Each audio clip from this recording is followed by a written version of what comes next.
Hello, everyone. The night Tony and I started Streetlights Outreach was very nerve-wracking, and I know I've talked about this a couple of times before, but please just bear with me because I think there's a really important point buried in here that the scriptures are trying to clarify for us. We had no idea what to expect. We were just a couple of middle-aged guys sitting on a sketchy street corner from 10 to midnight. So go ahead and choose your own metaphor here. We were babes in the woods, sheep among wolves, cookies in a kindergarten.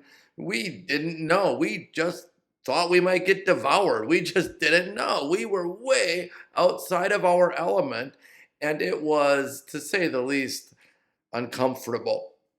The choice we had to make was really the same choice that each of us have to make hundreds of times throughout life. Will we put our faith in fear or will we put our faith in love? Are we more concerned about the negative things that could happen to us or the positive things that could happen through us? When we read this parable about the servants and the talents, we tend to interpret it as an instruction to go out and share our resources, share our time and our talents with other people. Don't bury the gifts you've been entrusted to steward. Share them abundantly.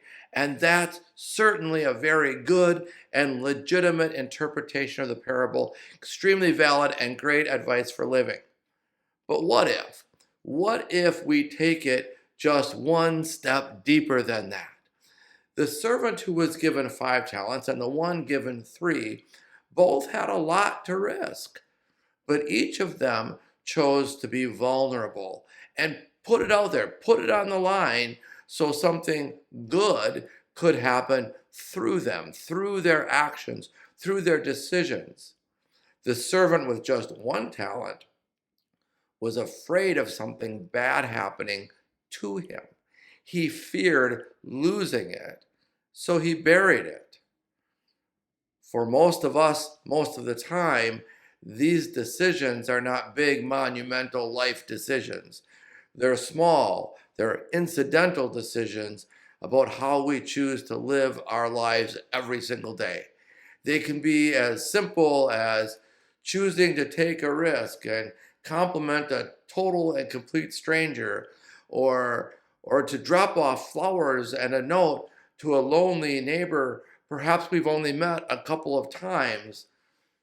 We can be uncomfortable about how we might be received in those situations, so we withdraw. We bury our kindness. We bury our compassion. We bury our outreach because we're concerned about how it might reflect on us.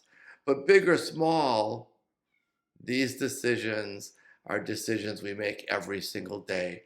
Do I choose to be closed and fearful about the negative things that can happen to me? Or do I choose to be open and vulnerable to all the positive things that can happen through me? May the courage to be open to positivity rain down upon you. And may the courage to be open to positivity stir the heart within you. And may the courage to be open to positivity flow forth into the world from you. Peace be with you. Have a great week.